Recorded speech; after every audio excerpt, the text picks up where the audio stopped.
Muharrem ayı insanlık tarihinde birçok peygamberin Allah'ın yardımına mazhar olduğu önemli bir aydır.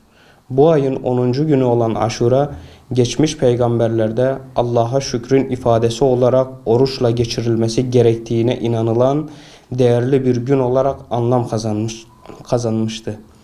Bu günün önemine binaen Hz. Peygamber'in Aşura gününde tutulan orucun Allah katında o günden önce bir senenin günahlarına kefaret olacağını kuvvetle ümit ediyorum dediği rivayet edilmiştir. Ancak Hz. Peygamber'in torunu Hz. Hüseyin ve Ehl-i Beyt'ten 70 kişinin Aşura gününde Kerbela'da şehit edilmesiyle bugündeki sevinç Müslümanlar için buruk bir hüzne dönüşmüştür. Bugün de biz Müslümanların Rabbimizin Enbiya'ya lütuf ve ihsanda bulunduğu Aşure'nin değer ve kıymetini unutmadan ibadet için daha çok zaman ayırmalı, başka günlere nispeten daha fazla hayır ve hasanette bulunmak suretiyle şükrümüzü ifade etmeliyiz.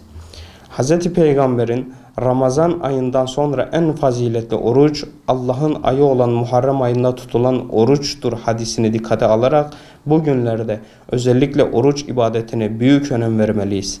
Aynı zamanda Aşura denince Kerbela'yı unutmamamız ve Hazreti Hüseyin'in amacını ve şehadetiyle bize verdiği mesajı doğru anlamamız gerekmektedir. Bu açıdan Kerbela hepimize taze bir bilinç aşılamalıdır. Aramızda ayrılığa değil, kardeşliğe vesile olmalı, bizi birbirimize sımsıkı kenetlemelidir.